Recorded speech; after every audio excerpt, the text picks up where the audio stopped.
Minecraft updates are about to go through a massive change, and the reason for this is that important updates like this one can end up with a title that's, well, not fun, and the reason for this is why you've seen so much about Minecraft 1.22, and you might have seen this developer who recently did a stream on Twitch where they said, "We've been on 1.21 for a while. It's been the longest we've had any version number." This immediately had some people reacting by saying, so there'll never be a 1.22, and others saying the exact opposite with an end update in the background. But what exactly is the case here? Well, Cornerhard, who is the developer here, explains perfectly clear. And so, hello, I'm ABX Toycat. This is Q&A Saturday, the weekly series where I answer your questions about life, the universe, Minecraft updates, and everything in between. And when it comes to Minecraft updates, I've had so many questions about Bedrock this week because you might have seen that something's going on a bit crazy with Bedrock right now. And this question from SSG is a good place to jump off because they say, I hope it's not a dumb question, it's a genuine one, but what's wrong with Bedrock right now? They've been playing on their PlayStation 5 and haven't had any problems, crashes, glitches, bugs, etc. Not trying to argue there are no problems, but I just don't get it. This is an important issue and we need to talk about it before 1.22 because just like how Mojang should see it, it's far more important to have the current version of the game working great, but Minecraft Bedrock is not in that state. I would argue right now on most platforms it's the normal amount of buggy, which isn't ideal, but it is how it is, but on the PC is where the disaster issues are. Lots of people are just saying that Minecraft Bedrock is broken, but it is Minecraft Bedrock on PC in particular that was launched in a disastrous state on October 28th. A week passed and all they did was release a tiny hotfix, but not very much.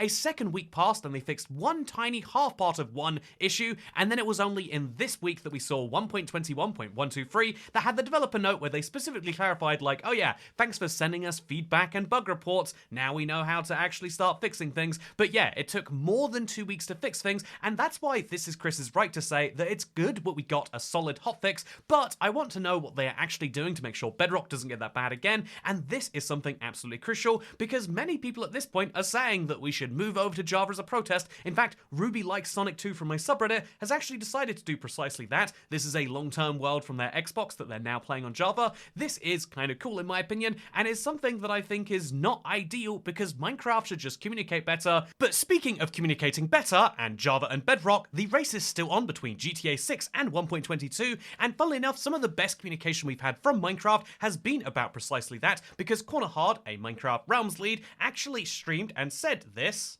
So stay tuned. It's not going to be too long. So pretty soon you're going to figure out like, okay, what's the future beyond 1.21? Which is really scandalous until you understand the actual logic behind what he's saying here, which is basically that we're trying to figure out like, okay, we need to, you want a version number that works for both Bedrock and Java. It's going to be clear to the community what's going on. Make it obvious that it's game drops and not a big annual update like it used to be.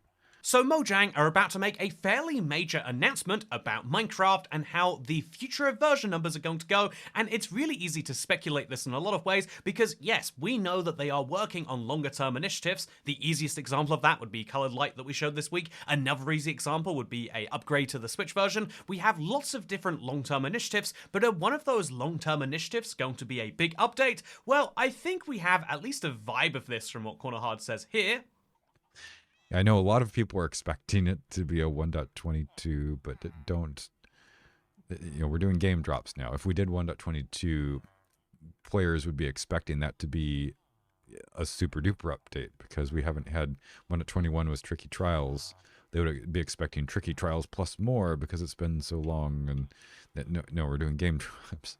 So Minecraft are definitely sticking with game drops and they're going to be renaming them, and this is something that's important because of comments like this one from Perkaholic FB who says, what happened to the old days when they were just called title updates? Why do they name them 1.22.1120? And which makes it more confusing to keep track of the updates, and this is very true. If you think about it, it's a problem that started with Minecraft 1.0. This launched in 2011. It's when a lot of people erroneously say Minecraft came out, but this happened 14 years ago, and Minecraft have confirmed they will never move to a Minecraft 2.0. Why would you need Minecraft 2.0? There's no Earth 2.0. Yes, that's a real comment. But like, it means if they're never going to use that first digit, and now they've basically confirmed they're never going to use that second digit because 1.21 is going to stay around for a while, it means that it's really important to actually come up with a new system. And I have to imagine, again, we're just guessing right here based on what we know, but I have to imagine instead of it being called 1.21.123, instead it would be called 1.21.12.3. That way you would know it's the 12th major release since 1.21, and then the 3rd hotfix to come out for it, and yeah, that would be still very messy, but ultimately that's kind of the sign of the times, right? Minecraft major game-changing updates stopped in 2011, Minecraft's fairly major, once a year big updates, they stopped in 2024, and so what's going to happen as we go forwards? Well, we're going to get more and more version numbers, and then maybe one day we'll be at 1.21.108.62.74.6, or maybe they will eventually go back to updates, but right now that certainly isn't their plan. And so what do I think about drops? I think they have lots of problems of being rushed in general, but that's, I guess, kind of how things are. Speaking of how things are, Michael B. Twine responded to my video where I spoke about the colored lighting, saying stop glazing them for future updates and start hounding them for developing this while the game is broken. And it's a valid point, right? Why are Minecraft talking about their next game drop or their current game drop while the game is so broken on Bedrock? And the funny thing about this comment is like, well, yeah, I agree with this, which is why my video talking about this spent about a third of the runtime talking about this big issue. So, this is a classic case of like, oh yeah, you're allowed to leave comments on YouTube videos before you've watched the entire thing. And so YouTube, I am once again asking, please put a little thing next to the comment that says how much of a video someone has watched first, because some people like to comment based on the title, and some people like to comment based on the video they've just watched, and I'd love to be able to tell who the second group is versus the first. Speaking of helping on YouTube, did you know some people, like Aver Pilexmea, are saying, that's not how you pronounce that, but they say, I still didn't receive the copper update on 3 of my accounts, I only have it on 1, and they're not the only one having issues with the copper cape. I've had so many comments talking about this, and right now it sucks, but the only way it seems to be that if you want to get the copper cape, you just have to reach out to Microsoft support and they will fix it for you pretty quickly. I actually would disagree with RT Rowan, and I'd say Mojang support is the right place, but if you talk to Mojang support, genuinely just say, I was meant to get the copper cape but didn't. Even if you weren't entitled to, they will fix it for you. And so, pro tip, if you want to get your hands on the copper cape, just message Mojang support. Should you have to message Mojang support? Well, this is the same problem with 1.23, right? This is the same issue of what's going on, and speaking of what's going on, do you know a brand new snapshot released this week? It got overshadowed by the Bedrock broken thing, but in that brand new snapshot, there is a brand new little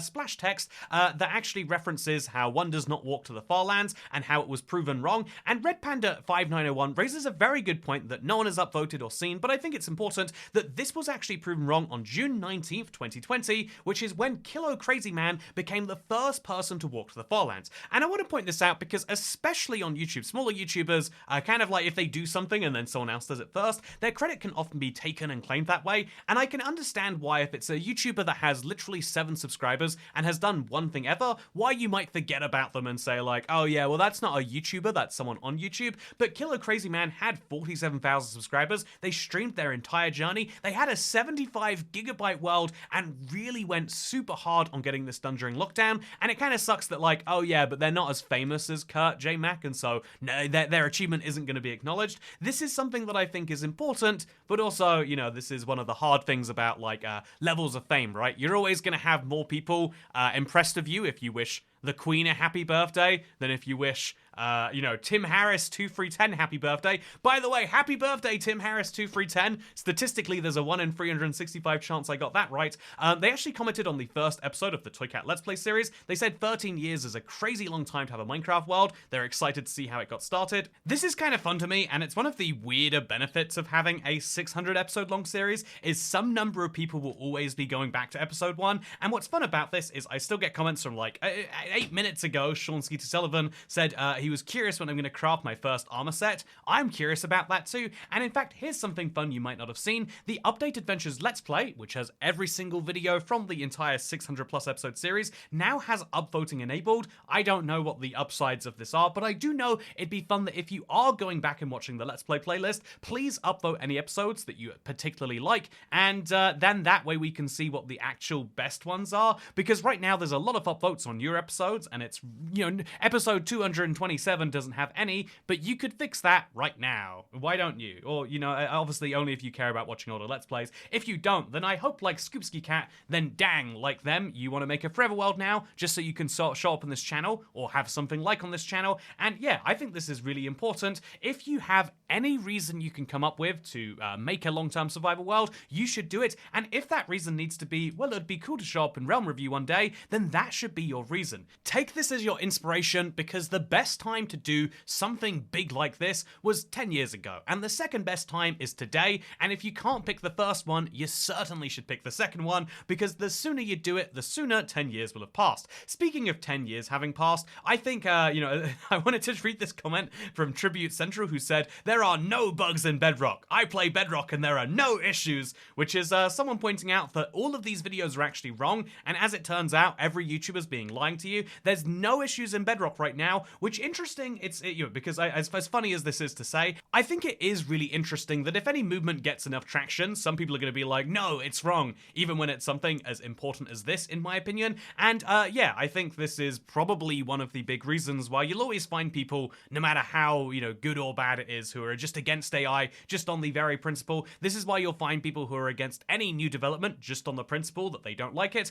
And I think that that is good to have devil's advocates or contrarians in societies. But I would also like to say that there are, as much as the communist message of there are no bugs in Bedrock, morale will improve, do not worry, I do think that the one thing we should take from the 1.21.123 debacle is the fact that, yeah, they had this little developer's note messaging about all the feedback around the game on Windows, but it took them 2.5 weeks to get anything done about that, and before then, all they had said was a single line in the Discord. It's an NDA Discord, so I can't show you who said it, but a Minecraft spokesperson said, yeah, they just wanted to acknowledge that they have seen these comments and they want the team to actively gather feedback and work on addressing it. And it's like, yeah, they use this NDA channel instead of using their more massive platforms, their Twitter or Instagram accounts, to get reach, because they don't want reach to be seen on these things. They want people to kind of forget that they're an issue, but I think that that is not a good thing to do. To explain why, I'd like to show you this comment from Zizix talking about how there is actually point lighting settings in the retail version of Minecraft. It's just that you can't actually use anything, but then pay attention to the fact that he said the word retail. This is what Minecraft themselves call retail Minecraft, the base game, to distinguish it from the previews, and consider that when they call it the retail version of Minecraft, that means it's the version that they are selling and that you can actively buy. And so keep in mind, it's the retail version, the version that many people, thousands of people over the last few weeks will have bought for Minecraft Windows, and that was in the bad condition. The same has been true of the PlayStation and the Switch and the Xbox versions in the past, and Minecraft should not be allowing themselves to release this at all, but when they do release it, it shouldn't be 2 weeks to get a vaguely worded response and then 2.5 weeks to get half of the issues fixed. There should be more clear and consistent communication, and that's my first point I want to finish today's Q&A on. The second point I want to finish on is obviously the one about new version numbers. I think that honestly at this point, we just need to concede that game drops are new version updates. They're much smaller and they're more frequent and they are coming in between, but I think it's absolute madness that last year Minecraft released the Garden Awakens, a massive new update with the creaking and a brand new wood type, and it's just considered a sub-update of 1.21. The same is true for the Vibrant Visuals update. They changed the game so massively in the visual department, but oh yeah, well technically it's a game drop, so it's 1.21.90 or whatever it is. This is something that seems like madness, but they have stuck with it for so long. I am glad they are changing it, but also it just feels weird that it's stuck this way for so long, when the logical thing would have just been to say, yeah, this is 1.22, it's not as big as 1.21, but it is as big as 1.10, and it's certainly as big as, say, 1.17. Does it really matter for anything besides marketing? And the answer is, well, no, but that's a big enough reason for them to change it. So with that said, I am very, very curious to see. I think there is a very interesting thing that's emerging now, where Minecraft's most polished thing they've released recently always is ending up being done by a different studio or partnership agency. I wonder if this is a Mojang edge that is being lost, or if I am maybe just too close to the inside to see how things are actually perceived, but I do hope that things do massively improve at the studio, and I hope that that is a good thing. But with that said, I hope you all enjoyed Q&A Saturday, and I'll see you next time. Goodbye.